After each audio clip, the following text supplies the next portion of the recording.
Hello, everyone. Welcome to the Majestix Heroclix Podcast. Happy holidays. Happy end of the year. As always, my name is Jeff. My co-host, Patrick. What's up? All right. So continuing on with our 2019 end-of-year review, we're going to touch a little bit on Modern right now, guys. So the sets that we got this year, starting in February, was EarthX. We got a lot of cool objects. Yeah. In that set. We got a lot of cool maps. We got the Tony Stark map. This was was this the first one to use location bonuses? Or is that Batman was the first one, right? I want to say Batman Animated was the first one. And then EarthX was next. Okay. So EarthX was the second set to do it. And these location bonuses have been game-changing, honestly. For 5 points, if you lose a map, you get prob, or you get to generate a bunch of pogs. Yeah, the Stark Tower is huge. Having Captain Venom was the big thing everybody wanted from there. That was probably one of the best sculpts looking click-wise we've seen in a while. And then Daredevil was one of the pieces that was being played a lot. A lot of Daredevil. Prime Vulture. Oh, yeah, that's right. Prime Vulture, yeah. Was huge from that set. And just the Venom chases overall was a happy place in my heart. And then there's, what do we got next? Next was Captain Marvel Gravity Feed. We got Korath and the Phil Coulson Soldier. Phil Coulson. Those are the two main ones, right? Like everybody was playing. That's true. After that, we got Rebirth. So we got Billy Batson for the Mystical JSA. Black Adam, Mr. Oz. The chase is really just for Bronze Age ID Collins, and then maybe Barbatos. Yeah. Yeah, and there were cool chases like for Batman fans and stuff. The storyline, but were there any other things? I feel like there was. Oh, Raven. You know what's okay? Well, that Raven is criminally underplayed. She's Scarlet Witch. That's insane.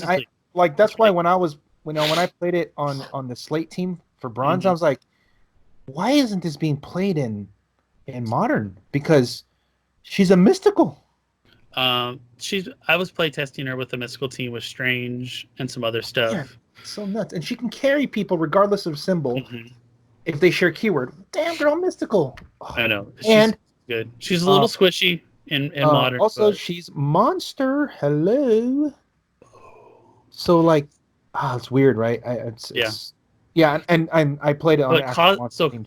So just the whole Modern thing, Cosmic has taken over so much. Yeah, they forget about these. They forget about Mystical, Robot, Soldier.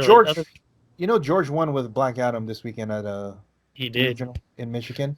Which I believe was a similar team to what he won with on the Winamap Online too. Yeah, there were 20 people. Huh? They had 20 people. So that team is gross. It's really good. It's well built. What is it? It's Black Adam. Black Adam's a Colin battery. He has, I believe, Mangog. He has another Retaliator, and some other. Is it 200 or a 100? Black Adam. I believe it's 100. Okay. Because he's using it to call in the 100-point Iceman, the Colossal, and just run through everyone. Because he doesn't have the Colossal Indifference, and he can just keep. Yeah, he can keep charging, right? Mm-hmm. So. And you get enough perplex on that team, right? Yeah. So it's doable. We had Avengers Black Panther after Rebirth. Oh, that's probably that might be the most impactful one out of all the new sets. Definitely, because it gave us a ton of objects, the gems that we all use, the gauntlets, the cube, and all the cosmic guys. The maps. Shake a stick at. Yeah, we got a ton more maps from that with the location bonuses. Gardener, Trader, Astronomer, Kobik, Collector. And Thanos. Yeah, Ultra Chase Thanos. Don't forget Starbrand. Can't forget about Starbrand. We also got Prime Widow from that set. Yeah, for Bronze Age, yeah. Oh my God, she's amazing. So after that, we got the X-Men Regenesis set, which gave us the Beast Colin, which was solid. Beast Colin's huge, and then to a lesser extent, the Psylocke and Iceman. But also Rachel Summers.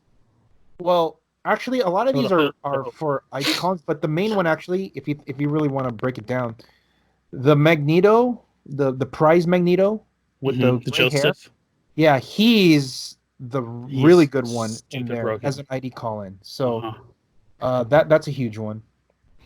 Yeah, 125 points. Pulse waving through walls. Yeah. So yeah, for sure, Beast was like the number one thing there. Yeah. But like as more people explore the format and things get better, that Magneto is a legit if you're playing like 150 point call-in guy. 125. Yeah, no, Lanners was playing it as one of his ID call-ins. Yeah, and you can play two of them.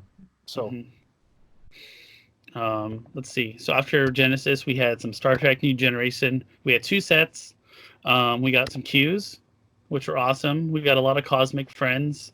Was it the Enzyme Crusher, right? Yeah, but it's basically Prime. Crusher was like barely played, but it's really just Q Prime. It's Q Prime, and the Super Rare did some work too for a bit. Yeah, for a little bit, but yeah. I mean, Q Prime, geez. I mean, that might be the most expensive figure that I've seen in a long time. Yeah, where people are playing like almost $300 for it or something like that. Yeah, and playing it, not just to collect it. Yeah, and played it. Oh my god! Because people are paying lots of money for that Wonder Woman, but nobody's playing it. But no one's playing it. Well, you know what? I'm the only one that's ever played it. No, but that Wonder Woman isn't even online to sell. It's not even up there. No, I know so you can't even buy it. Non-existent. Yeah. So, honorable mention is the shifting focus datas, because I feel those are going to be a thing. All right, I haven't really looked at them. I like them. I think they're good. Try it out. Just my 2 cents. So after that, we had the X-Men Days of Future Past. No. Yep. Oh no, not X-Men Days of Future Past. Dark Phoenix. I don't know why it says that. Yeah. We got a lot of Colossals. Oh yeah, that's another one. That's pretty impactful, but I feel like it's remained to be seen because there should be more X-Men teams out there, and there's just not right now. Well, we haven't had big nationwide. Well, I mean, modern events. The last thing since the set came out, so I think this WKOs will show it. Yeah, but I mean, the last we've had like the regional. I guess it counts as something, but I don't know what the rest of the teams are. Right? We don't know what. Again, this may be a set that doesn't really shine until post rotation, because people are so comfortable playing what they're playing. Yeah. But no, yeah, okay. So there's that argument, but people just maybe not exploring enough. Exactly, like I said, they're comfortable playing what they're playing. Yeah, they don't need to. Well, no, but no. There's a difference between being comfortable playing and then trying to explore. You could be comfortable playing something, but you could still explore. Like I'm comfortable playing Slate, but I try to explore with the Empress team. It's just there aren't people. I'm saying is there aren't enough people that are trying. Yeah. Right. I'm saying like I feel like there's not enough people trying. Or I completely agree. It could also be that there's just not enough events. I think it's a combination of both. Is that the people that are playing in the events? Yeah. And the X-Men guys here are like the Dark Phoenix is a cosmic. But she ends up on what is it? Hellfire team, right? Doesn't she have Hellfire? She has Hellfire, but I don't know if people actually. I've been hearing a lot of buzz about the Hellfire for Modern coming up. But yeah, I get to see it in play. But nobody's playing, so it doesn't matter, right? There's a lot of hype of things, but if people aren't playing it, it's just hype. Yeah. There's the Iceman and the Storm, but they're usually being used as call-ins and like call-ins only. Exactly. Mojo has had some movement. Yeah, on the they play in the monster team. Yeah. So there's a smattering. I think it's just there isn't a archetype. That's a new. That's what I'm saying. A new archetype. Like I feel like the double Jasons and the Gene could be a thing. Could be. Yeah, but I haven't seen anyone play it in an event, so I can't speak on it. So I've seen PJ play it. I've seen him play a double Jason team, but he lost. Yeah. So it could also be that it's not good enough. Yeah. So more play testing. Yeah, because he actually did. He has he had Dark Phoenix on there. Yeah, it was a Hellfire team. Okay. Yeah. Then yeah. Maybe. What is it? His name's. He just won the event. What's his? Black Adam. George. Thank you. Sorry, George. George's team. I don't believe was a theme team. It was non-theme. Oh, was it? I thought it was a mystical team, though. I don't think I could be wrong. Oh, Mangog's not. No, he's not. He's not mystical. I believe he had Mangog on the team. I could be wrong. Okay. But I don't believe it was themed. So, I do make mistakes all the time. Oh, that's not. I get one a week. WWE. WWE was the next. Obviously, there's some. I mean, in modern, there's some, Popper, but not and even in bronze. Yeah, in bronze for sure because of the sniper Mjolnir combo. Yeah. They can get their things off much easier. Much easier. It still remains to be seen, I guess. I feel like more people should be playing it though. For modern. But I will say this though about WWE, because Gardner is the top team, is like one of the top teams in modern. Mm-hmm. The WWE will not be as strong. This is true. You'll see a lot more Gardner teams on the King's Tune pop up to where they're going to put the invisible jet, and you're like, "Come at me, bro." And then the WWE guys just get hit off of the top click. Mm-hmm. Whereas in Bronze Age, not many, other than like Emilio, no one's playing Gardners. Hardly people are playing. Yeah, right, exactly. So, but the thing is, Emilio already played it, so he's not going to play it again. No, that's not true because he told me he was going to play the Gardner team if he showed up. Because he told me because I asked him if he was going to show up. He's like, no, I can't make it to this one. He's like, but I really wanted to play that team again. Okay, nice. All right. Because he's one that's always switching it up. Usually. So, yeah.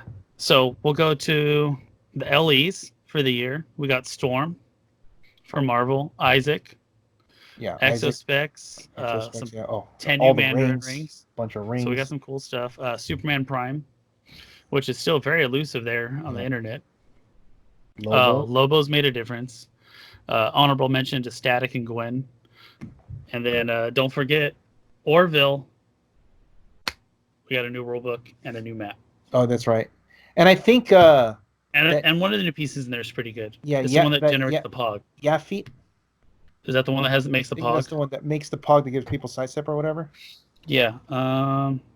Dr. Claire Finn. Oh, never mind. What's the thing that it makes? It's Lafitte. It's Lieutenant Yapit. Yapit. Okay, so I was... Yeah, sidestep. Adjacent friendly characters can use sidestep if they already... There you go. Yeah, that's the one right there. Hey, new Hulk combo, guys. Yeah. In case you miss, you have sidestep to now do it again. There you go. So yeah, that's kind of the teams for the year. So rotation, we lost some good pieces. A little moment of silence for the Shredders. They live in Bronze Age, so it doesn't matter. They live on in Bronze Age. But other than that, rotation did change the format a lot because you lost Hawkeye. Oh yeah, lost the Shredders. Some good maps. That's a huge one. Like losing Shredders is a big one. Yeah, we lost the Wakakanda map, which gave the +2 to defense to the hindering, which was big. Hawkeye's a big one too. Ironheart. Yeah.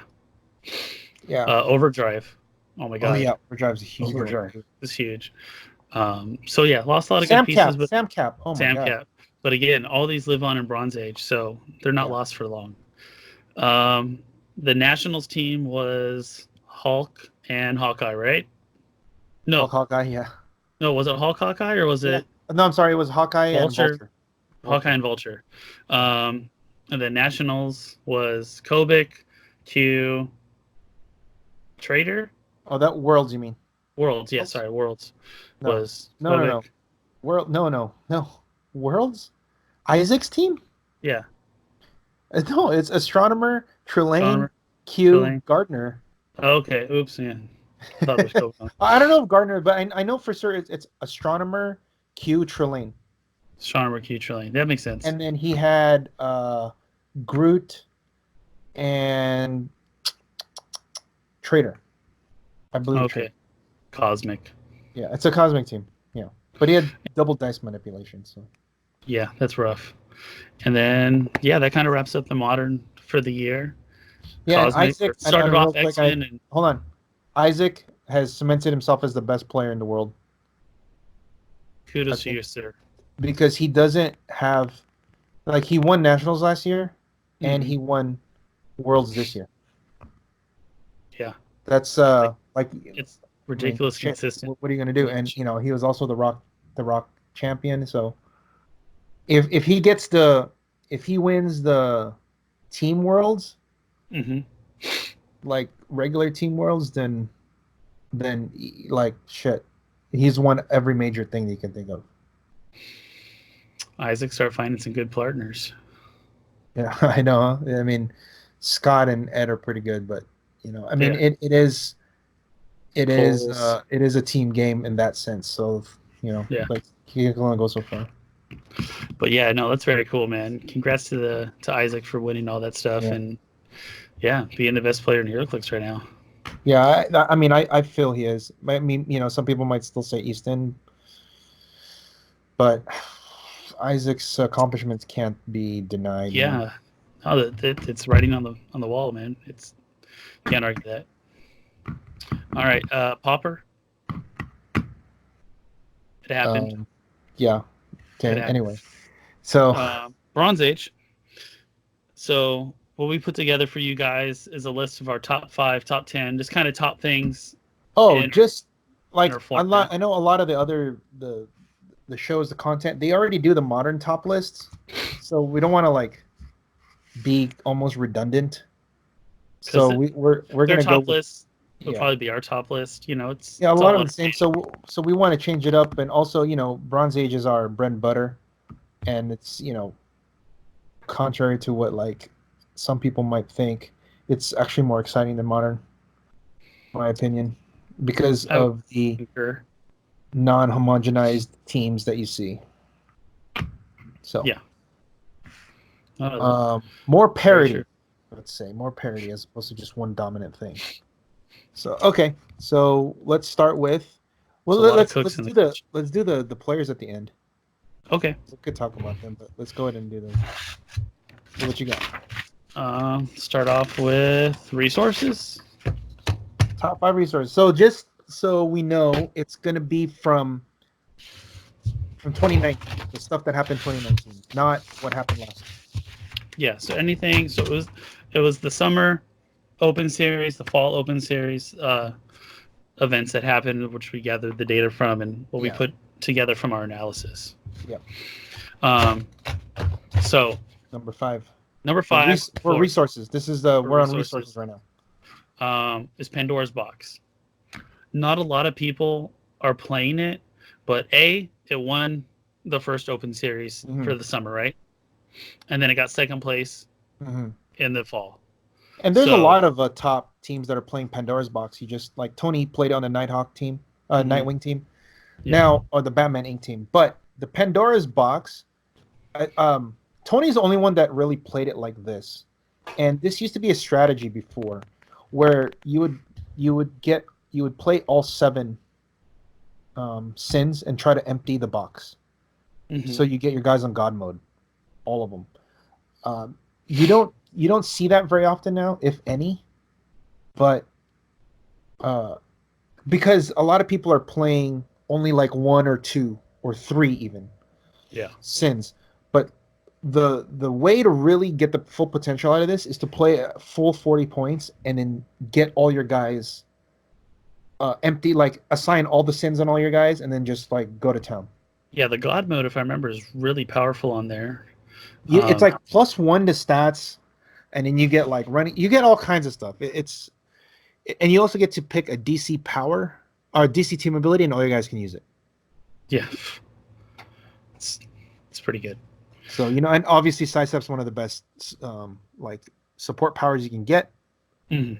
because everybody likes moving for free. Yeah, just getting over 2 squares so you can get that line so much Exactly. better. Yeah. Coming in 4th place, we have the Phoenix Force. Okay. Just a lot of the top teams use it. The The ability to best click way, up. well, it's the best way to get a damage reducer on your all your guys, a Yeah, good damage reducer, but also it gives you guys flight. That's huge. flight. +1 to one of the stats, depending on what click you're on, or more, or all Yeah. your stats. Poison. But like the fact that you can carry other guys with this, carry like, each other. Yeah, so if your guys are foot guy, like guys with the foot symbol, and they have the Phoenix Force, they can carry each other because flying. That's awesome. It's really good. Yeah, like I said, it's won me a lot of games. Yeah. Coming in third place. Wait, hold on. That also gives, depending on how you play it, it gives you guys either running shot or charge. That's another huge thing. Yeah. Like Mistress Death getting charge, Jakeem getting running shot, Nick Fury getting running shot. What the heck? Yeah, that's game changing. Yeah, with the Mjolnir and with the charge, but Mistress Death is done. Coming in third place, we'll give the Indigo Power Battery. For 3, not number 3. Third. Coming in third. Indigo Power Battery. Not being able to be targeted within range. Just make it versatile for a lot of teams. Yeah, in the format where, and this is where I actually thought this would be higher, because this is a format where there's a lot of range. So Indigo Power Battery just naturally protects you from getting shot from far. Yeah. Also, it gives you it's like the bonus of healing. Gives you guys support and healing. So if you're playing some kind of tent pole or a bunch of guys that have like deeper dials, they can all heal. That's right. If they get hurt for so much, they can move next to someone. Yeah, if you take 3 or more, you can port a guy over and heal them 1. And then also, they just have support, period. Ah, that's good. Yeah. So they can just all heal each other if you have it on multiple guys, So. Yeah. No, that's what it's there for. I feel like that should be played more going forward. Coming in second place, we have the Star Sapphire Battery. Of course, everybody loves Mystics. Mystic Shape Change. Everybody loves or hates shape change, depending on who you're talking to. Yeah, depends on what side of the table you're on. Yeah, and the plus to range. That's another one of those bonus things, like where the Indigo Battery is the bonus is you get the support. The bonus here is you get range. Yeah, the range. Yeah, the ability to have a 13 range with a rifle is ridiculous. Say you want to play Astronomer, you can have a 14 range. So. No, that's not true. Astronomer can. Yeah, that's right. He can because he has a printed 11. 11, and right, if you give him, 3. You don't. No, I'm not saying give him the rifle. Yeah, right. You give him. Yeah, he just goes to 14. Yeah. The longest range in the game. Yeah. Doesn't Mr. Death has 10. Okay, never mind. Mm-hmm. I'm gonna say I don't think there's anything more. I haven't seen higher than printed 11. Yeah, 12. I mean, back in the day, yes. Yeah. Oh God. I'm gonna play some Silver Age now. All right. So number 1 resource was Blue Battery. Everybody loves Perplex. The reroll. Yeah, it's hard to beat. If you love, to me, prob is number 1. Like I need prob, or else it's hard for me to play. But a close second is Perplex. Mm-hmm. And this means I can give my whole team Perplex. That's stupid. Right?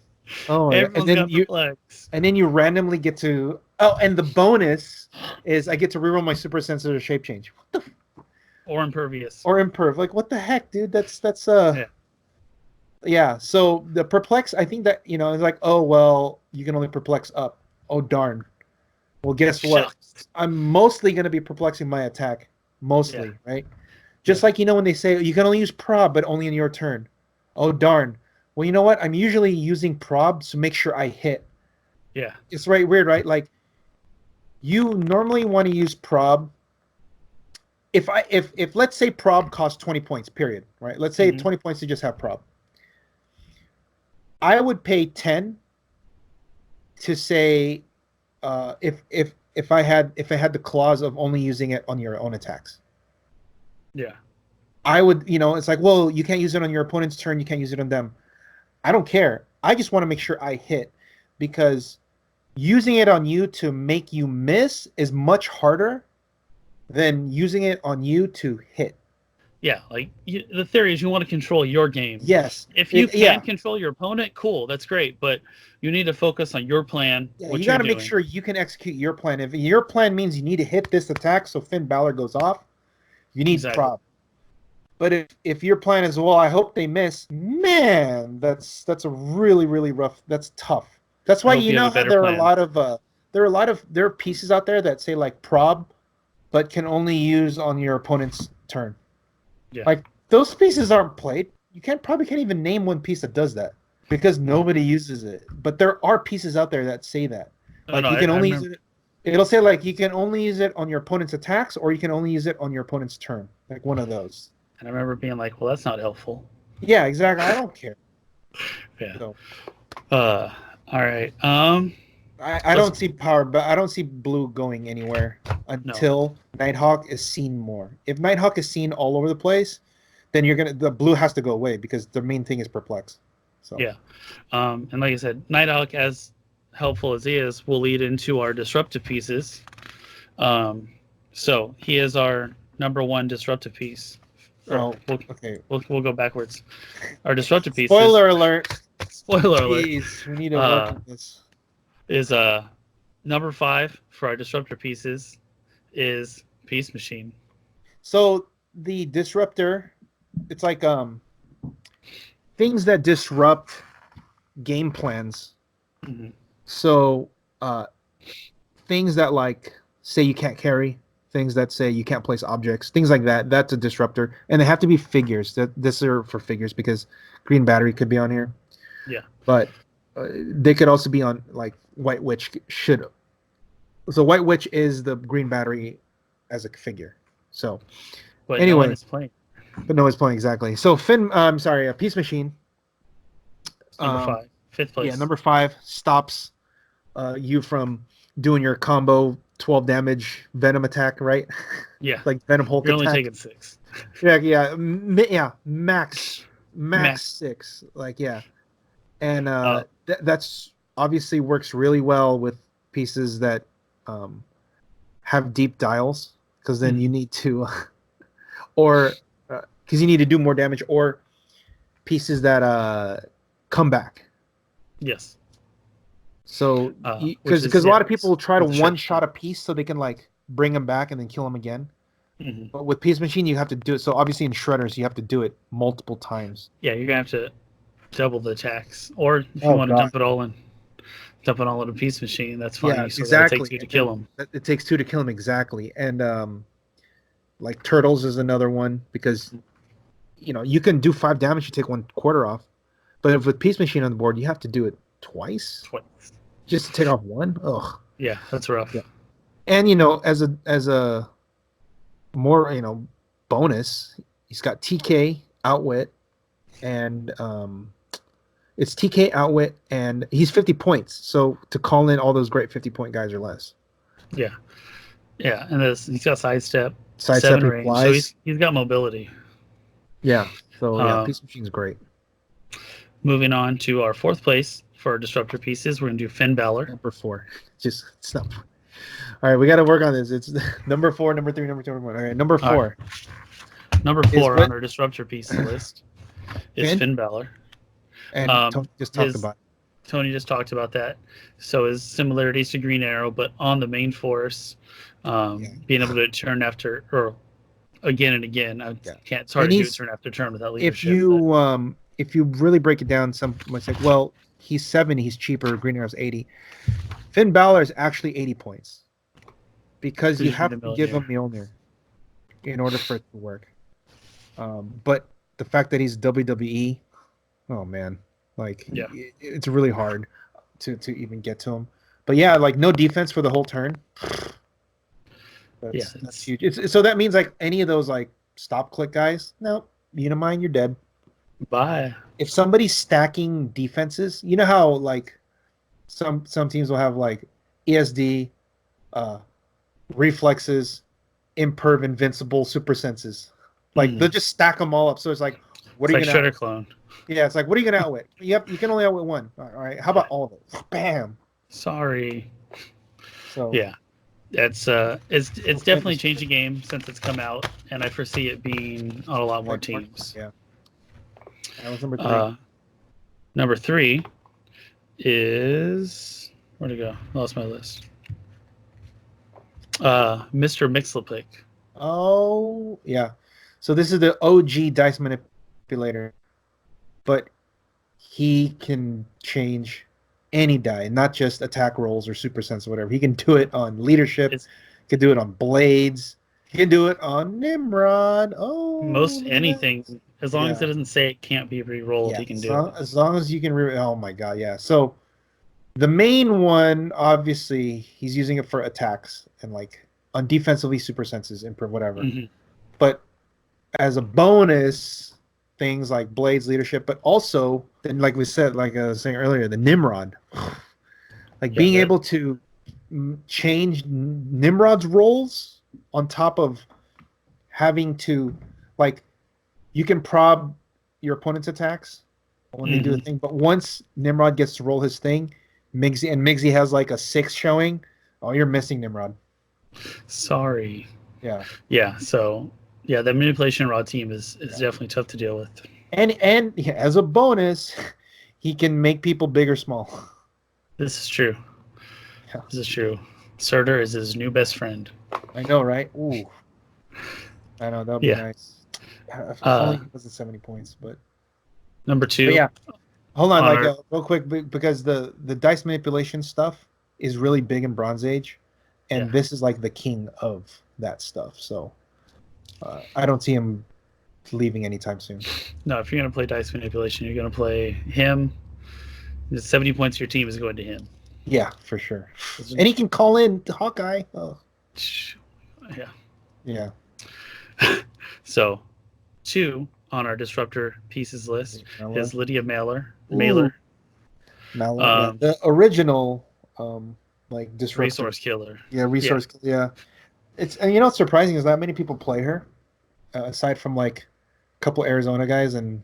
Like there's been a handful enough of her to show up to disrupt things, but not enough to really impact what people are playing.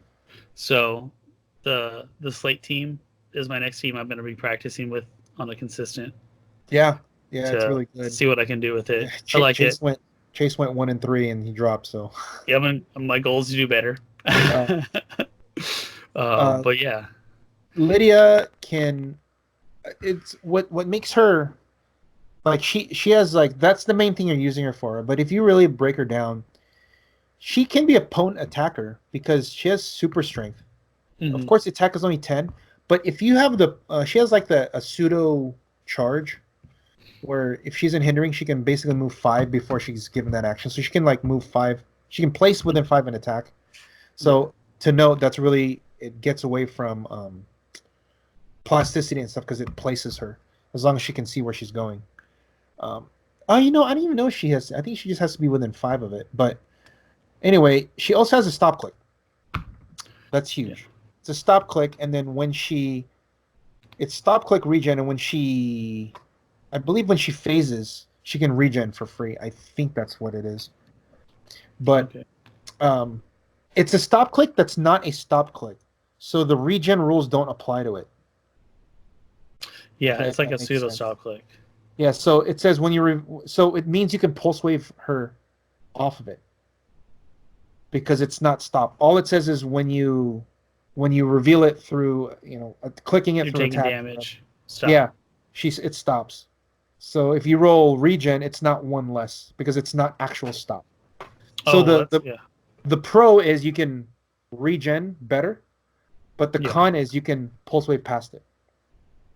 Yeah. So she has reflexes and shape change and stealth. So that's really hard to get around. So she's tough to deal with. And she has 79 points. So she could call in a lot of good pieces like Hawkeye. Or I don't know who's another really good. I mean, I guess you could put like the Big Jean Grey. Beast, yeah, but Beast is 40. But if you play him at 70, yeah, you can call that in. But yeah, so that's she's also a monster. So I feel like if you can adapt the monster team from modern to here, and you change like Mini Shredder or Mojo into Lydia Malor, then you have a legit team. Dude, that would be good. Yeah. And you wouldn't really need a resource. You don't. I mean, you can, But you'll have a lot of ID cards too. Yeah, you have a lot more ID cards to choose from. Yeah, so that is something to look in the future, see if somebody tries that out, right? Yeah, maybe Tyler wants to jump into Bronze Age. Who knows? Yeah. Well, they come out here though. I know it's so far for them to come out to the West Coast, but it's easy for us to go out. Yeah. For Worlds and all that. That's another. Okay. And then so number one. Move on to top 5 equipment. No, wait. We didn't talk about number 1. Oh, we already did. It's Nighthawk. Oh, Nighthawk? Okay. Yeah. So Nighthawk, I spoiled it. No bonus. Yeah, but I mean, people still need to. Who aren't familiar. So Nighthawk's number 1. Obviously, you can't be mind controlled. That's huge. That's actually really big right now. It is. When I was playing the Jason team with double of them. Yes. It shut it down. And then not being able to positively modify your combat. But also some people, that's the bonus, right? The bonus is the mind controlling, because some people are trying Onslaught now. Yes, I remember seeing that. So that's pretty big because he's a monster, right? So and also he when he hits you, equipment fall off. Yeah. So with a close, but yeah, obviously the main reason you're playing him is he has you can't modify up. That's huge. Yeah. That is the number one reason why 65 points of your team is dedicated to breaking theme. yes, exactly, right. Unless you can play a politician team. Politician or Squadron Supreme. Oh God. So yeah, that's probably not going to happen. But yes, Nighthawk, even though he's not winning a lot of events, he's showing probably the most commonly played disruptor piece. Dave got second. Dave got second. He won a trial. Ryan Nelson got second. So it's there, right? Is that weird? Like the two runner-ups are Nighthawk Prime. So people, play Nighthawk Prime. Come on, guys, it's obviously working. Yeah, obviously it works. So yeah, all right. So now we'll move on to our top 5 equipment. Number 5 on our top 5 equipment is Venom Harness. Ooh, that's so in a format where there's a lot of shape change. Hence. Yeah. Star Sapphire. Yeah, Star Sapphire is a number 2, number 2 best resource, and it just gives everybody shape change. Now, if you're playing just batteries in general, they all have decoy as an option. Yeah. So I want to say most of the teams are playing decoy. People have decoys. And then on top of that, the pick a power guys can pick it. Like someone like Super Skrull just has it as a team ability, even though it's worse, but it just has it as a team ability. Yeah. So that's annoying. But yeah, so Venom Harness gives you Battle Fury, and +1 to combat values. +1 to combat values. Ooh.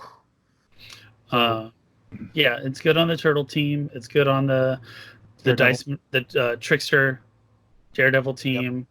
Yep. Just in general, there's on a couple other teams that stood out. So. Yeah, that's true. Yeah, Venom Harness. Yeah, it's only 7 points too, so it's not like it's costing you that many points. Yeah, light object. Anyone can pick it up. Yep. So it's easy to bring back. And just hope you go first. Yeah.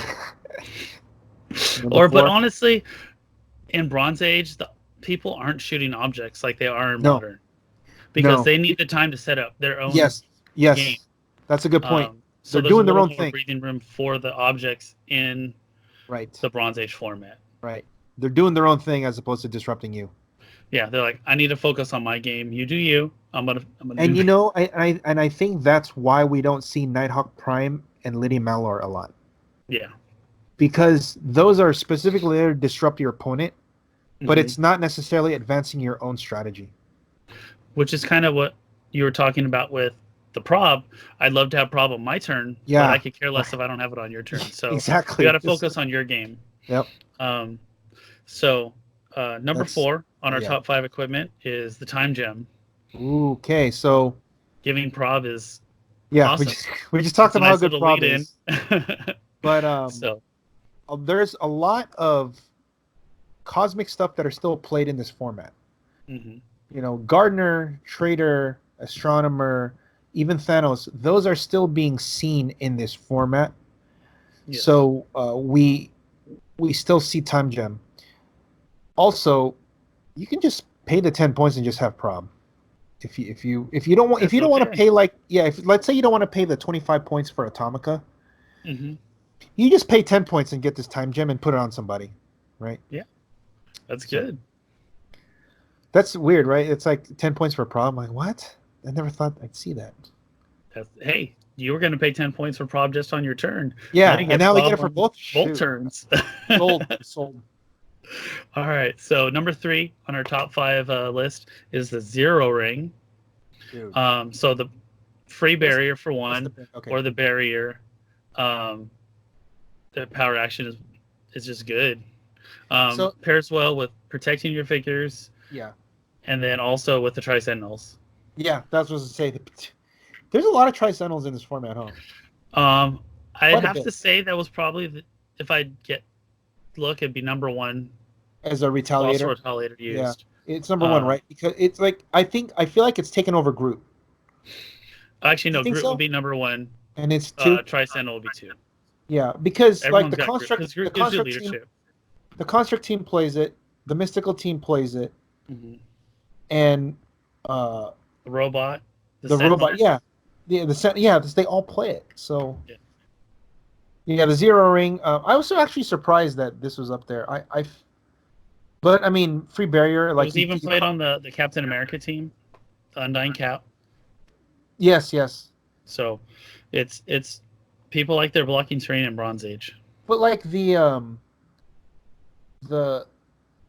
you combo this with the wall, and you just have. Oh no! Yeah, like one guy has the wall, one guy has Zero Ring. You just like free barriers.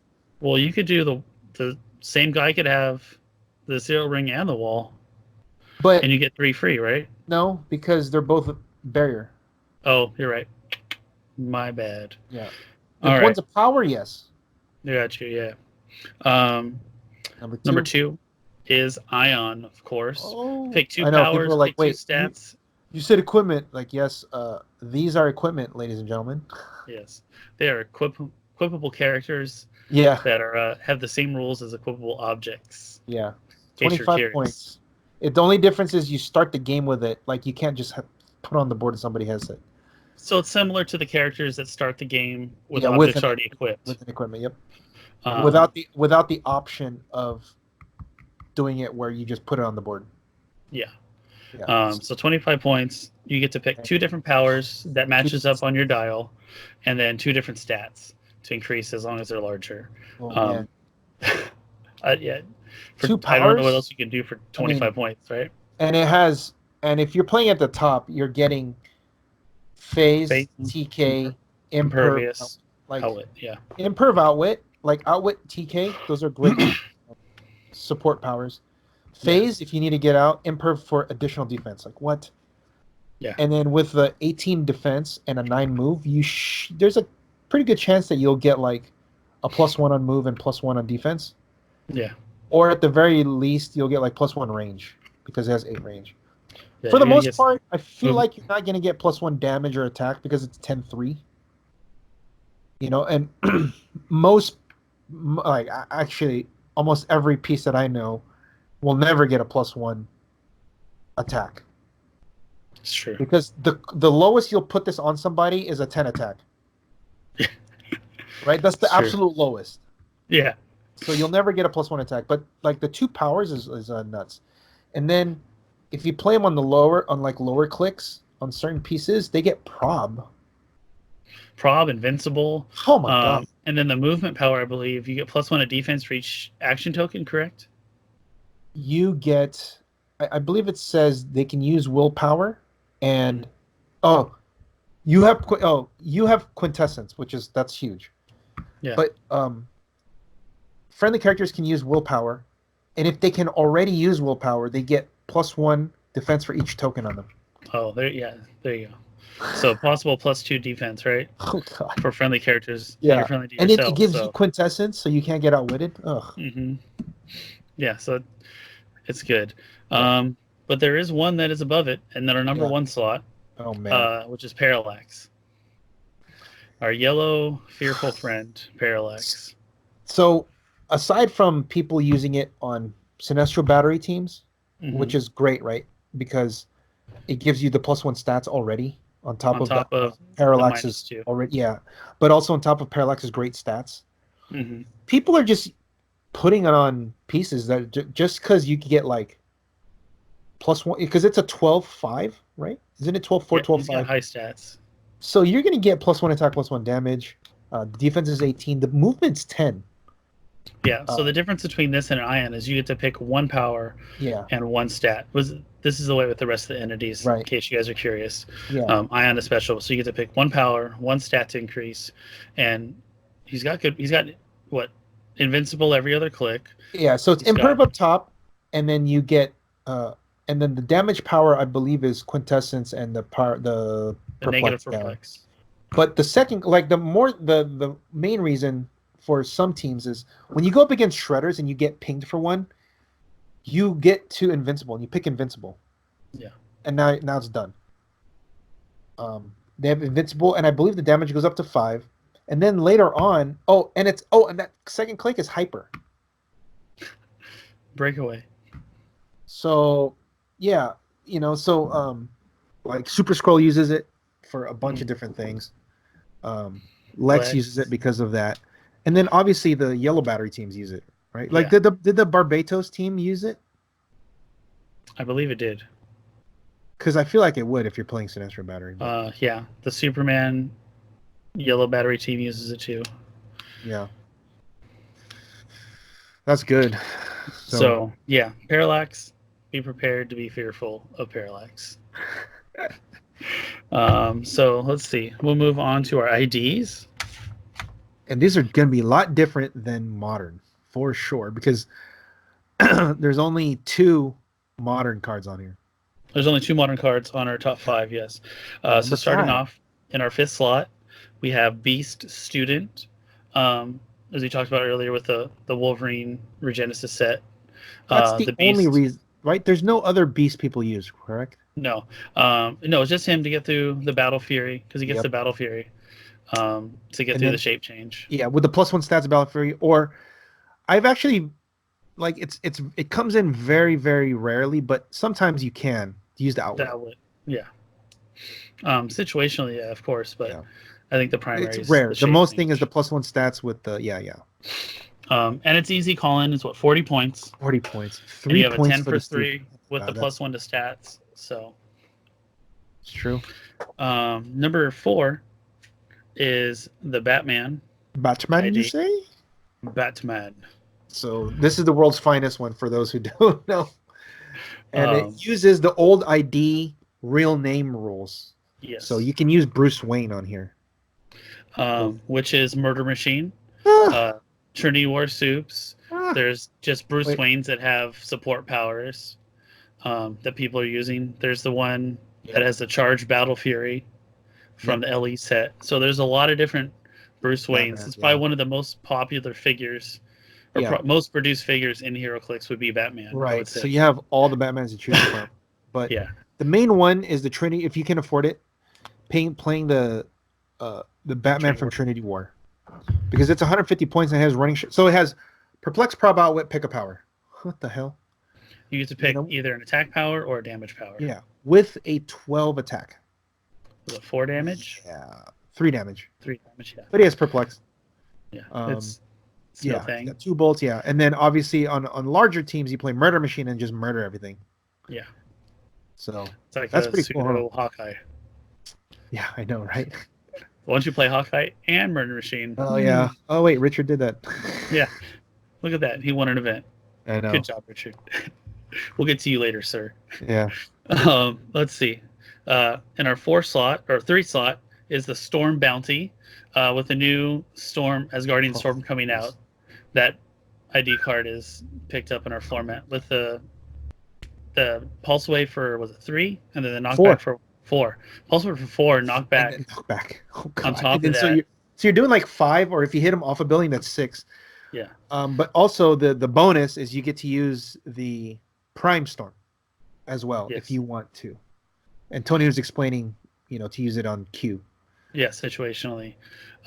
So yeah. And man, that Prime Storm. It's 85 points. It's not. I mean, it's higher than normal.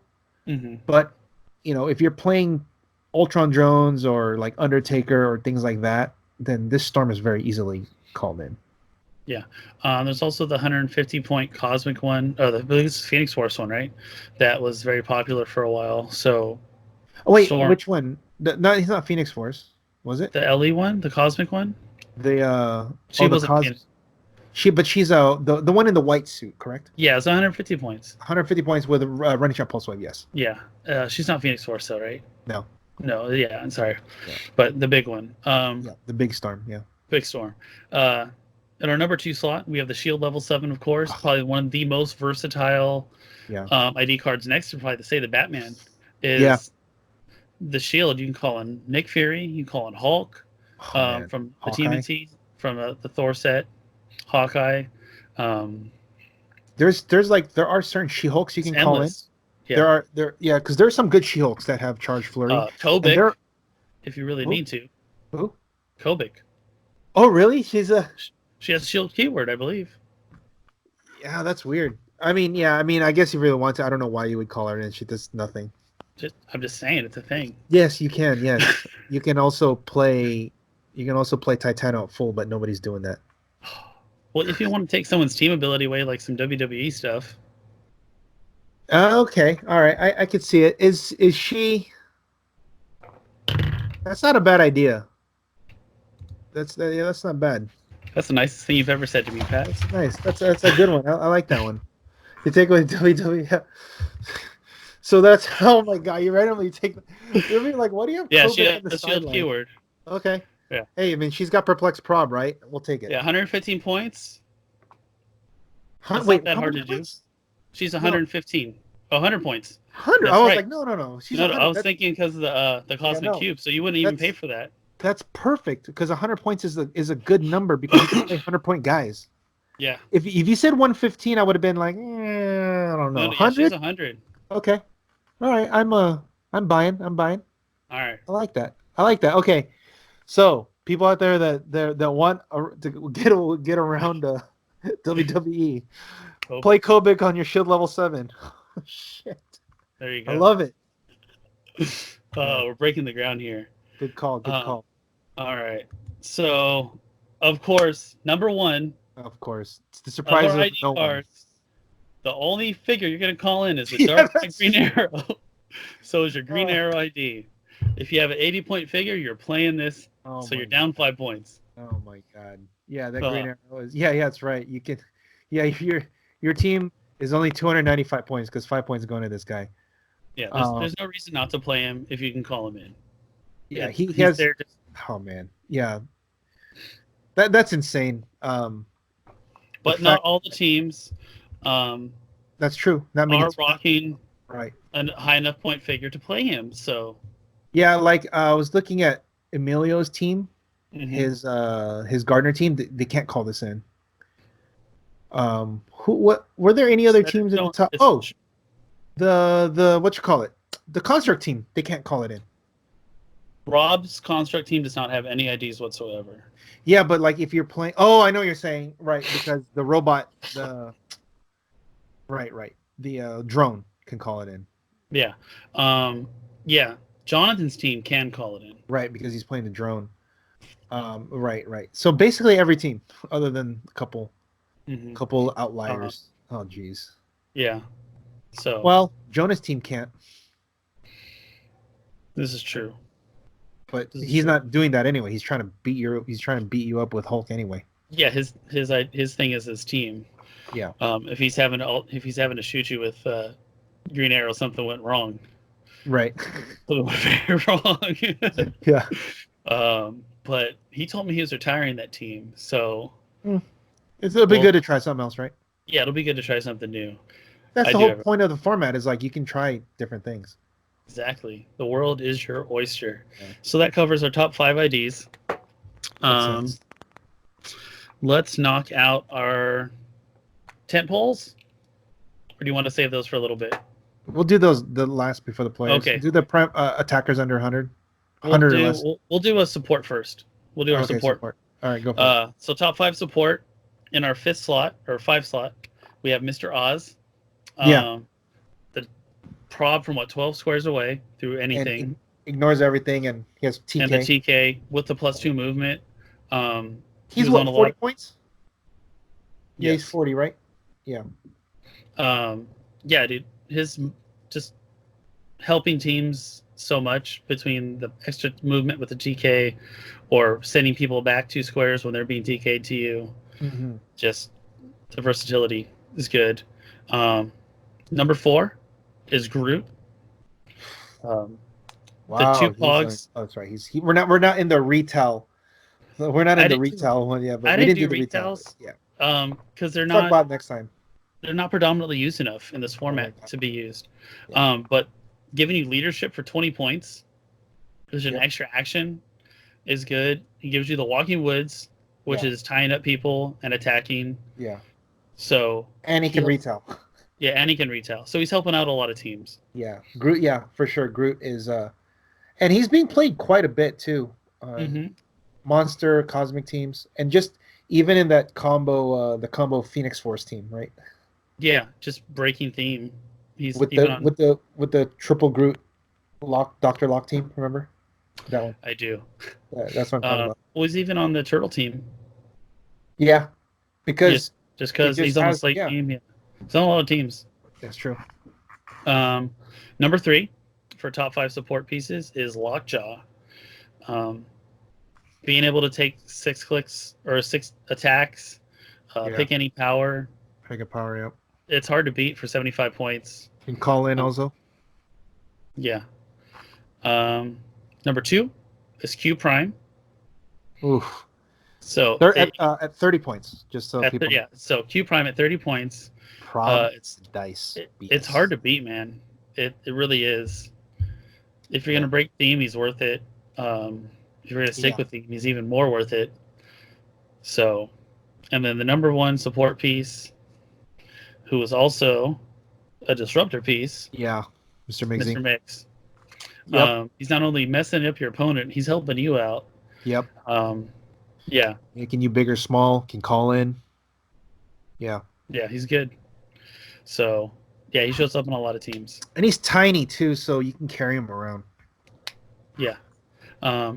Does he have support low down or on the dial? No, he doesn't. No. But he has that random pulse wave that you can, randomly token hit people. Yeah.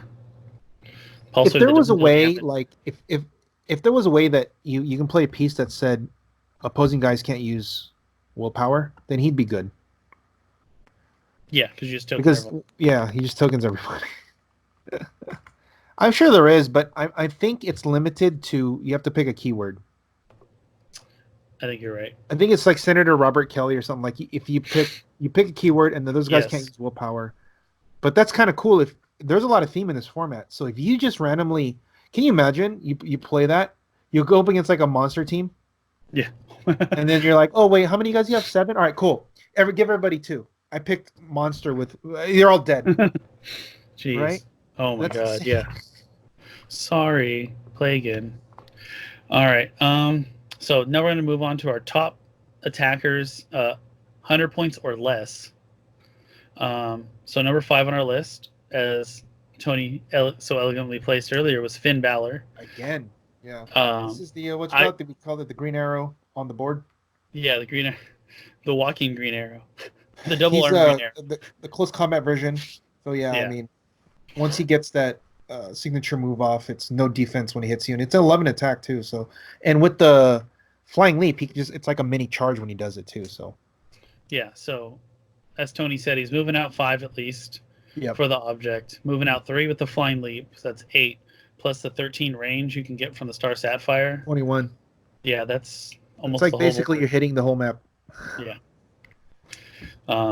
So definitely, we'll be seeing more of him in the future, especially on mystical teams. I feel like, Number 4 on our attackers under 100 points or less is Michelangelo, the Quarter Turtle. Yeah. Like, they're just going to keep coming at you. And if you have it on the right team, his flurry and just, like if you give him like Venom Harness or something, or you give him some other stuff, his flurry and, he gets perplexed later, you can whittle down. They can deal a lot of damage. Yeah. So he's very similar. of course they have similar things like he needs to have whereas Finn needs one token to be able to do it. Michelangelo needs to have no tokens to be able to flurry. So, but he's only 50 points. So yeah, exactly. So number 3, we have Slate on the monster team. This one's near and dear to my heart because I freaking play it. I played it a lot. Champion that piece. Yeah. Dude, so being able to pulse wave from 13 squares away is very impressive.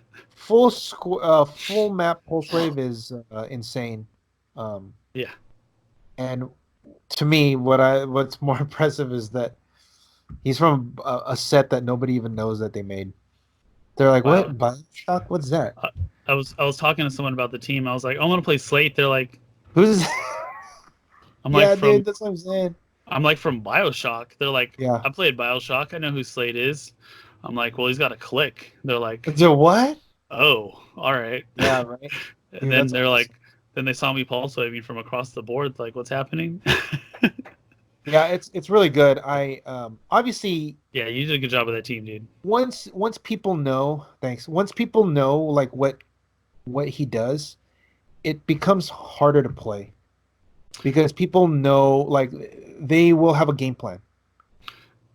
Yeah, like, I got taken. You know exactly. You look.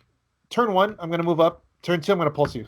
It's like, yeah. All right, well then, what do I need to do? All right, let me just run up to your face and see if you can pulse me from here. Yeah. Second game, I got taken into Flashpoint Flood. Yeah, see, that's things like that, right? That was rough. That's why they're +5 on the map, but sometimes it's also the environment that you're playing in. If people don't know, like I said, people don't know what you're doing, they're not going to know where to play. So that's cool. He is a fun piece to play. So number 2 on our attackers, 100 points or less, we're going to move into Magneto Construct. Magneto. He has done a lot of work the past couple months. I think it needs to be known. I think we need to. I think he needs to be attached to Ophidian. Okay, so Magneto Construct with Ophidian. It has to be Ophidian because he doesn't work otherwise. Okay. Because he doesn't. He's still under 100 points. Yeah, he's still under 100 points, but like his pulse wave, when he has Ophidian, with his ability, his knockback thing, he's doing 2 to everyone. That's gross. Because he can tell him which way to go, right? And he's or if he wants to send him off a wall. Yeah. Or off a side of the building. And he's a 12 attack, so he's gonna do some, he's gonna hit something. But for sure, like you can see that, 2 of the top 3 are pulse waivers. Yeah. And number 1, a most efficient attacker, 100 points or less, is Fast Forces Hulk. Yep, from Mighty Thor. From Mighty Thor. If you can get the combo off with the Hulk and the Giant Girl and the Korath, you're gonna go. You can just win in one turn. Yeah. Also, the other kind of couple versions are you play multiples of them with the Pandora's box, so that they can run up, sidestep, and then they can move up, hit, sidestep, hit for 2. So that's a different team, but that is one. And then obviously you can even go Hawkeye and Hulk if you want. Yeah, that would be really good too. For an Avengers team, or you could go like Star Fox and Hulk. But there's a lot of ways because he's so cheap for 50 points. It's really, as long as you can send him out and get more than 50 points. Yes, he did his job. Yeah, exactly. So he is a thing, and I definitely think we'll be seeing more of him. And even Richard had a different combo with the Cosmic team too. So there's a lot of iterations of the Hulk showing up in the Bronze Age form. Right. Oh man, I would like to see what else they can do with this. Like you were saying that Yap. What the hell is that name? Yapit. Lieutenant Yapit. Yapit. Yeah. So that one, giving sidestep too. So you don't have to play. So you can actually play a different resource and still give him sidestep. Yeah. So there's options. Yeah. And what are the keywords on this figure? Let's see. Cosmic. Scientist, Planetary Union. So Wait, scientist. Scientist? Korath is a scientist. Yeah. So there you go. So you could do the whole Scientist is a huge keyword. you could do the round table thing. Yeah. With scientist. Yeah. So that's a huge keyword. Yeah. Okay. What's next? All right. So we'll move on to our top 10 tent poles. You want to do the maps real quick? I'll do maps first. Yeah. All right. So maps, top 5 maps. Starting in our number 5 is Flashpoint Flood. It shut down a lot of teams. Mm-hmm. And the people that had it's hard to barrier. It's hard to barrier. It's hard to move. Yeah. But the people that had it played it and they used it. So. Yeah, and it's a relatively open map too. So, and if anyone even try to play King Shark teams, it would be better. This is true. Well, I'd have to bring back Pacific Ocean for that. I know, huh? I know. We talked about it. I don't think it's going to happen. Flashpoint Flood feels that nice. So, in our 4th slot for the top 5 maps is the Metal Arena. It's one of the more recent maps that came out, I believe, in Rebirth. No blocking, it has an elevation. Right? I don't believe there's a lot of blocking. It just has all the different tiers of elevation. There's no blocking at all. So that's a pretty open map. So that's actually pretty good if you're trying to fight, like, I don't know, Juggernaut or Sentinel. Yeah. But, yeah. Astronomer likes that map too. Astronomer loves that map. If there's only way to make him not so squishy. Astronomer? Yeah. I mean, he's 75 points. He has invuln. I mean, that's pretty good. To squish you to me would be like you hit him for 2 and they suck. Yeah. Like I feel like he's also what? How many points? 80 points if you play the thing. Mm-hmm. He's got like 5-6 clicks tops. He's 6. 5. He's 6 clicks. 6. He's 6 if you play him. If you start on click 0. Yeah. Well, everyone's playing a resource. Yeah. So he'll be a click 0. He's got invuln. I mean, if you slap on like a Phoenix Force, he's got maybe invincible if you click up to it. Yeah. It could be a thing. Yeah. I mean, look, the guy top 16 with it. Yeah. So, with Phoenix Force, so it works a little bit. So number 3 is Amok Time. Super wide open, outdoor. You're not going to get much more clean air than that map. Number 2 is a Stark Tower map with the map bonus. As I mentioned earlier, the 5 points for the prob if you lose. Yeah. Or if you're going to win map and go there, obviously your team is built towards that map. And it's a good map to like hide around in too, because it's hard to see. Yeah, like you have to position well, maneuver well to get where you need to on that map. Yeah. And yeah, that's true. And I wonder if people, I like to see if people are playing Stark Tower without the bonus, because it's just a good map. I think I saw 1 or 2, but I believe the majority are paying for the bonus. Right, that makes sense. Just because. But there was a few people that played it without paying for the 5-point bonus. So it is just a good map on its own. Yeah. Number 1, near and dear to my heart. I love this map since it came out. Underground Caverns. Yeah. So Star Trek. So if there was one map to buy, like if you just want to buy a map, it should be the Star Trek map, the Star Trek OP kit, because that's why it's so damn expensive. 3 of the top 5 maps, or 2 of the top 5 maps are it's on one on that piece of paper. Yeah, so you get that, you're set. You need a blocking map, pick one side. You need an open map, pick the other side.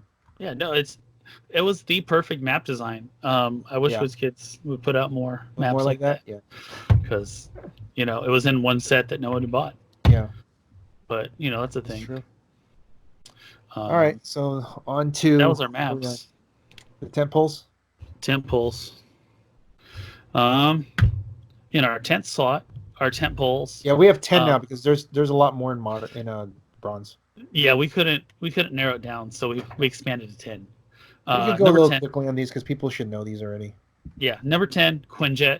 Obviously, it's supported by figures, and it's just there to call in figures.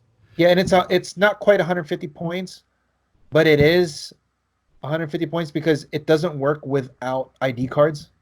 Yeah. So just by that itself, it's going to be over 150 points because you need to play ID cards or it doesn't work. Yeah, because you're paying 5 points for the resource, and then so it's 145. Steve plays at least 7 IDs or 6 IDs. So you're gonna be paying at least at the bare minimum like 170, 160. I believe he pays 20 points for IDs because he gets 3 of them for free. Three for free. So if you want to put 3, well, so the Jet counts as 3 people, and the Jarvis counts as 3. So if you just play the Jet by itself, it's 145 plus 3 IDs. Yeah, that's 9.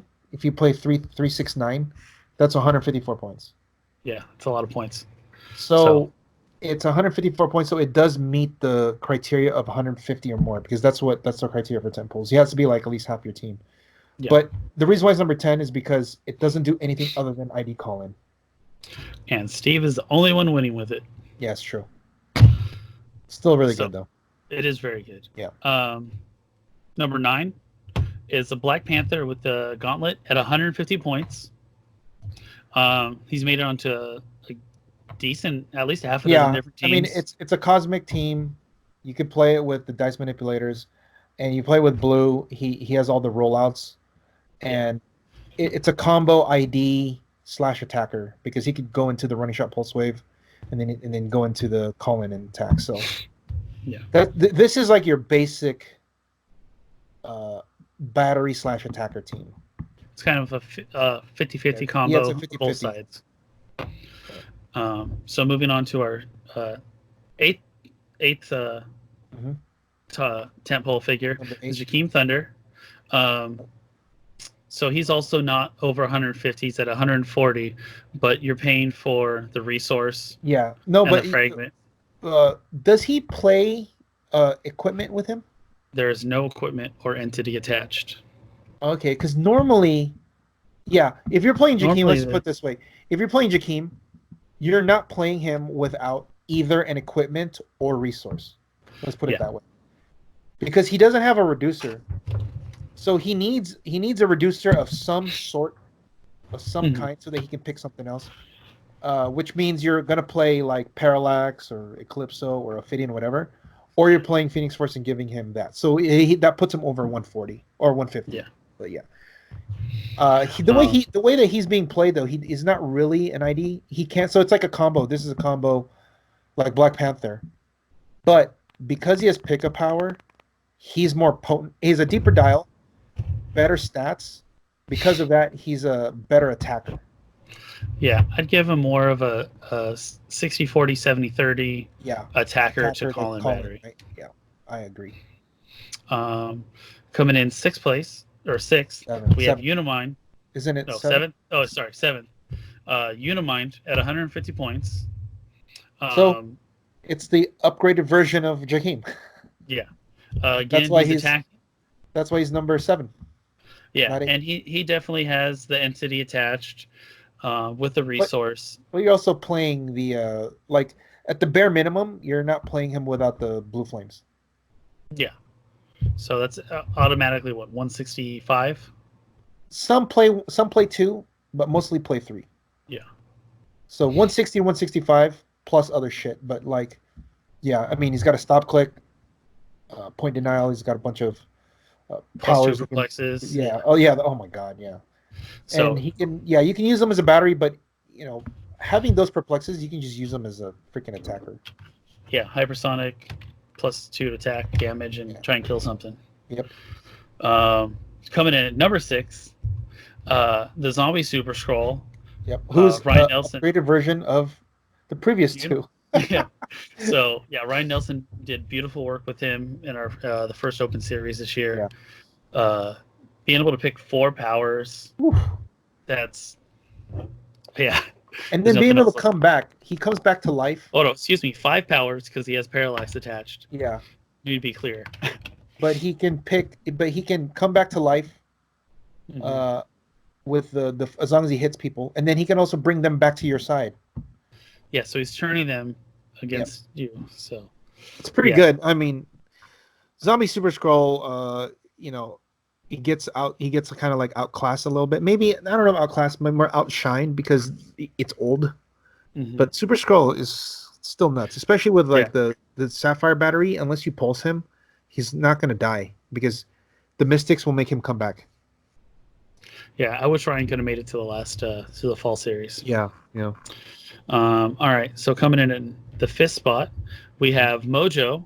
He is also, I'd say, give him a 30% attacker to 70% call-in battery, because that's what he's doing. He's porting over, getting the free board tokens from the tribbles, calling in someone big, 175 points. You can pretty much. What does he have? Perplex or Prob? He has Prob. Yeah, so that's good already, and he's 175 points. So he could call in some beef. He could burn a ring to outwit someone, and then burn another ring on the call-in to give him +1 stats. No, it's only. Oh yeah, the call-in does it. Yeah, because he can only do it once. Yeah, he can do it once, but then the call-in gets a +1 stats. So. Yeah, Mojo's up there. Yeah, and also he's got the behind the scenes, so you can't see him. Yeah. You have to be what, inside of 5? Yeah, something like that. So in our number 4 at our top 10 tent poles is Juggernaut at the 200-point line, paired up with the blue battery with Indigo. Indigo, excuse me, Indigo. So we're looking at the reason. Some people might wonder why. Well, because the higher points you go, the more potent they are, because they're not giving up points anymore. Yeah, like hardly giving up any points. The Juggernaut's 200. It's really hard to kill him. Very hard to kill. If you're going to play him on a right team, you're not going to get more than like 50 points. So yeah, and hopefully Juggernaut with his 12 attack, 5 damage can get more than 50 points you're giving up with Magneto. Exactly, yeah. So Juggernaut, that's why he's the what is he, number 4? Number 3? 4, yes. 4. All right, who's 3? Number 3 is Lex Luthor with a Subterfuge token. Similar, 200 points, similar to Juggernaut. But you can't attack him. Yeah. So like you're not getting points unless you're pulse waving, which apparently a lot more people brought for the fall season Open Series. You're not going to get through to him. So, and he's like 95% calling. Yeah, like 90. Yeah, unless he's blowing up some blocking terrain. Yeah, or attacking the battery, which isn't a real attack. But like if all the IDs are burnt, which is really hard, then he has to attack. If you go through 6 IDs and you still haven't won, 6, yeah, you're doing something wrong. Because I think he had 6 IDs on the team, 5 or 6. Yeah, it's at least 6, but it might be 7. Yeah, he's tough to deal with. Number 2 is the 250-point Black Panther with the gauntlet. We separated him from the 150-point because they function very differently. The likelihood of getting points off the 250-point Black Panther is very low unless you're KOing him. Yeah, he has like no ID, like maybe one ID card, but he's the attacker. He's the guy that's not dying. So you might get 20 points. Like it's even harder, right? Juggernaut. That's why he's higher than Juggernaut, because Juggernaut can give up 50 points. He's got up like. Yeah, he's gonna give up 20 points from the Mudmen, but in theory, he should get more than 20 points. Yeah. If all things work out appropriately. Right. Number 1, tent pole. It's 275-point Goblin King, full point Goblin King. I know he's an OMA. It's not a tent pole because so tent pole is supposed to be supportive, it's like the back. It's like the big thing, and then there's a bunch of little stuff around you. This is an actual OMA, like where it's just one guy. But since there's no OMA category, he has to fall in tent pole. But basically, Goblin King, yellow battery. That's it. You can suit him up with any kind of equipment on the board. But not a lot of points. Yeah, you're not doing much. He is not gonna die unless you single target pulse him a bunch of times. Yeah. So like three good single target pulse waves. Yeah, that's it. So you're not gonna get any points. Yeah. So you're like unless you attack the battery and kill it. Yeah. Yeah. Good luck, because if you're the Goblin King player, you're not rolling that battery past like click 3. No need to. Yeah. Get to like perplex, prob, or outwit, and then you're done. yeah, nice. Have a nice day. Come at me, bro. So that's our top 10 polls. So all these are for people to get familiar with going into the 2020 season. Yeah. But now the best part. Get into the players. All right. So we got the top 5 players. So these are the guys from 2019 we feel are the top 5 players. And the numbers could be changed, but this is what we believe the order is based off of what we've seen. So, yeah. Number 5. The winner of the Summer Majestix Open Series 1K, Richard Medina. Yep. Richard, Mr. Lex himself. He has to be here because he won. Right? That. If you win one, you have to be here. Now, he has only shown that he can play Lex. This is true. He made top 16 the last one, but he didn't make it. So we'll see if he continues to keep playing Lex or if he switches up. And I think that's a big thing that we need to decipher, to distinguish, is it really you, the player, or is it the team? Mm-hmm. Right? My argument will always be the player. However, if you don't show me otherwise, it's hard to make that argument. If I've only ever seen you playing one team ever and you do well with that, how do I know you can play anything else? How do I know it's not the team that's carrying you and not the other way around? Right? Well, you could say, well, is there anyone else playing Lex? Right? Okay, fair. No one else, which is why Richard's number 5, because although he only plays one team, we also haven't seen anyone else duplicate this success. This is true. So that's why, and that's also one of the reasons why he's only number 5, even though he won. Right? Yeah. So, okay. Obviously, Richard's still really, really good. And just as overall player in other formats and other things, he's performed very well also. Yeah. Number 4 on our top 5 players is Emilio Gutierrez. So, he has shown great adaptation to the format, to different teams that he's played. He's one that we talked about, always switching it up to different teams. So he is one of the true team builders. He played a Millennium Stone into a top 4. Nice. For one of our things. He's the one that helped do the Groot Phoenix Force Dr. Locke combo. Mm-hmm. He's the one that did the Surtur gas canister combo. The Surtur bomb. Where you and then also where you when you bring him over, another guy calls in Ant-Man and makes him small so he can attack again. Mm-hmm. That's like those are like little innovations that he does through, and also he did the Mystiques. Oh, but geez. his team building is not on straight up the cool teams. It's more on him discovering synergies and combos within teams, like within the game. So, like I was saying, right, like the Dr. Locke, Groot, Phoenix Force. That's a shell that you can instead of Mr. Death, you can put something else. Yeah.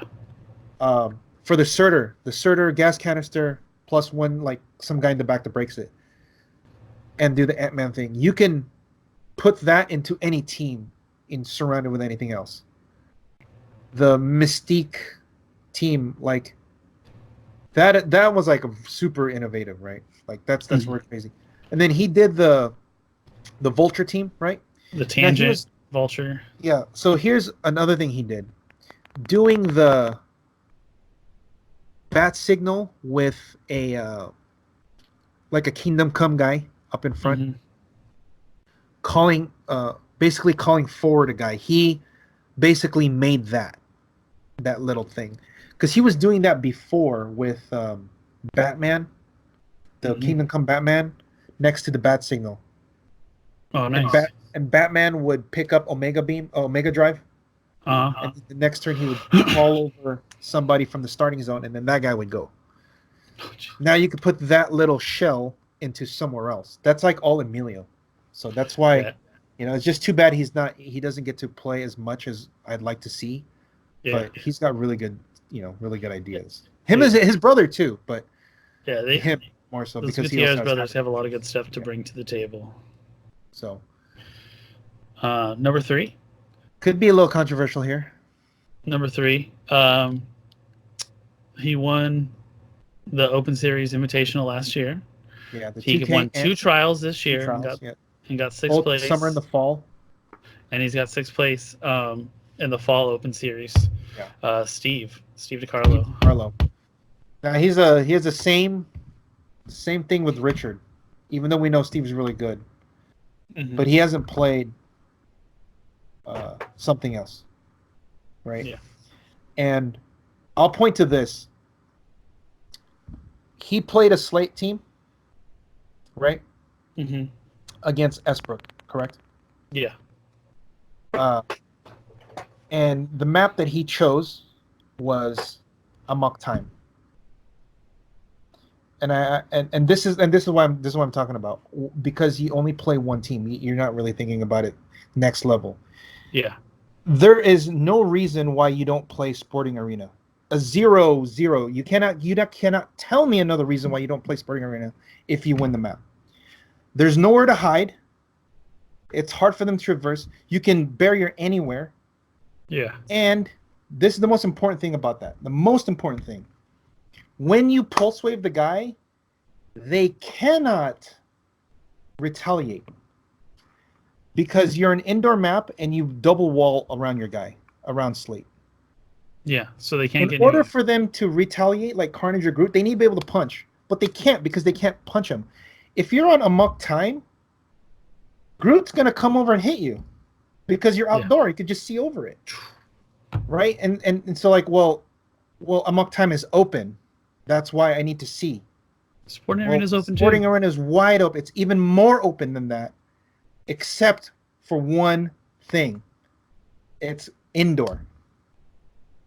The only possible way they can even hit you is to retell with the Sentinel and Pulse Wave. Jeez. Yeah. Like that's the only way.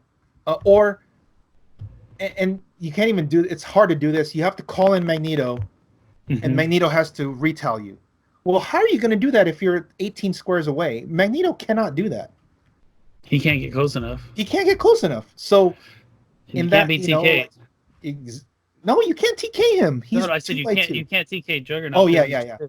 So things like that, because he plays only the Quinjet. It's you don't get micro decisions. Yeah, it's a micro decision, right? Like, if you don't have that on your map choice, and you lose, and you say, well, I lost because I couldn't deal with the retail. Well, that's because you didn't choose the right map, right? So. Not to say he's not a bad, obviously he's really good, but it's the same thing as Richard. I've only seen you play one team, which is why he's only number 3 and not number 1. Yeah. Steve understands his team. He understands how to adapt his team to other teams. Yes. But when it comes to piloting not the Quinjet or not a call-in team, he may not be as comfortable. Yeah. So the team is really, obviously he's built it to the point to where it's like optimal and like it's amazing. Like when he first told me about the giant girl, like the Wasp ID on the thing. When he first told me about that, I was like, holy shit, that's genius. So he adapted it to how it works, and it's like he can beat anything. Of course, if it ain't broke, don't fix it. That's a great argument. So, but if you want to be considered a top guy, like the top guy, you have to show more. Now, if he won the 1K and not Tony, it might be a different story, right? Because then how do we? He won, and he won 2 trials, and you're like, well, shit, he won the invitational. Like, okay, we can't argue with that. This is true. But that didn't happen. So, I mean, he could still. Hey, there's next year. Yeah. But so now this is where the controversy comes in. All right. And then now this is what I'm saying. Now it's like, show me the light. We'll go to number 2. Number 2. We just spoke to the man earlier. He's the most recent Fall Open Series winner, Tony Rodriguez. Yeah. He has surprised a lot of us. Yeah. Tony, we'll be mentioning your name all the time now. Oh, especially at the end of every podcast. Yeah, I know. Well, look, after, the way, when he was explaining it when he was here, and then you just look at the results and everything. You're like, yeah, dude, it's like we're not giving him his due because, but you know what? He counts himself out a lot. But yeah, that's true. When he talks to us, he won. Mm-hmm. Because you won, that catapults you onto the next level. Now that you've taken that over, like on top of being a top team builder, you've shown that you can win and play at that level as well. Yes. And he won a 1K with his own build. Always plays something different. The Batman. I remember when he asked me if he could borrow the Batman Inc. team ability. I was like, what the hell does that do? I didn't even know. I was very excited to see what he's playing. But, like you go back to, he's playing Kingdom Come Flash, then OC, yeah, Batman Incorporated, WWE, and then Mystical, Wakanda, and every single one, except for one, I think, he's always top 4 or top 2. Or, in this case, 1. Yeah. But there's also been a handful of teams that hasn't been as successful. No, he's only had one team that he didn't. There's only one team where he didn't make top. I thought there was. It was the Shawn Michaels team was talking about. Oh, dang. Yeah, that was Tony's the one. Just too good. What's that? So Tony's just too good. Yeah. So of all the ones that he's played, that's the only one where he didn't top 4 with. Dang. Yeah. So. Right. Top 4, top 2. So. He can perform. There. It's he just need to play. Yeah. He just basically needs to just show. Basically, he needs to show up and he gets it. Dang, that's awesome. That's right. It's living the dream. But you know what? He does practice a lot, and he does a lot of crazy play testing on his own. So he brings well play tested things to the events most of the time.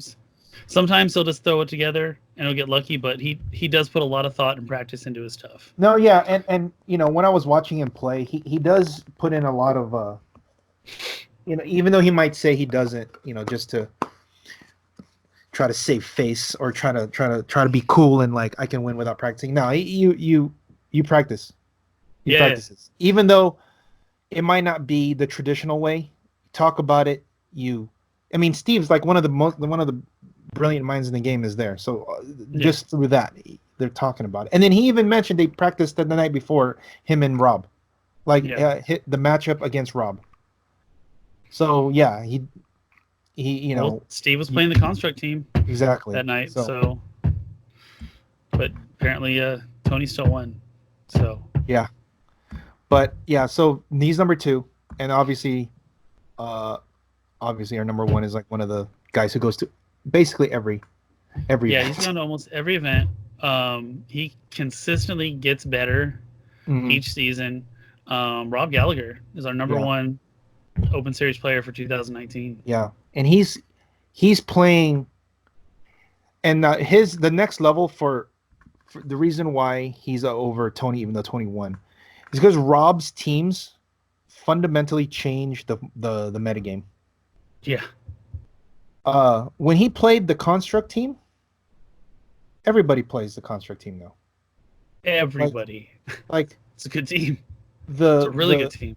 Caleb Reddick literally net decked his team. Mm-hmm. And Jonathan made a tweak to it, right? And then there's one of them in Roseville when I played. Right, exactly. And then when he played the first time he played the dice manipulation team, I remember everyone was talking about this that's when we first discovered the rule of you don't change the dice until after all the probs were done. Mm-hmm.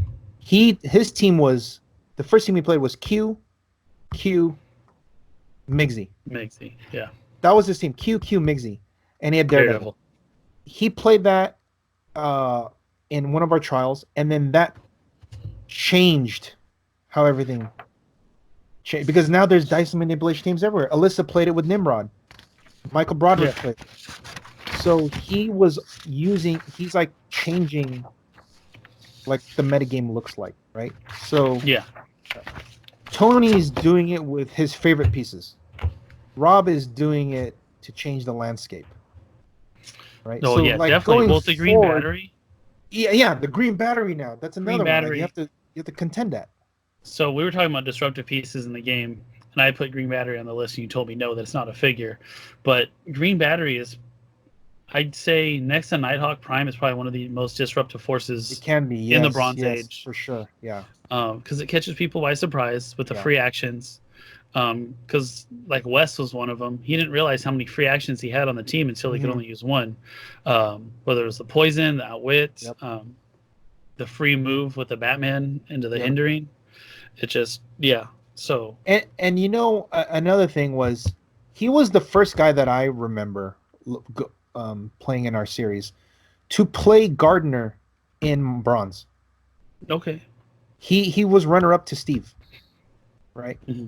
I remember you Steve saying at the Bakersfield, and it was a Gardner with the net, the Sapphire, and the Sniper, whatever, all that stuff, and it was a Cosmic team. Well, if you start looking at the teams, there is quite a bit of Gardners running around. Yeah.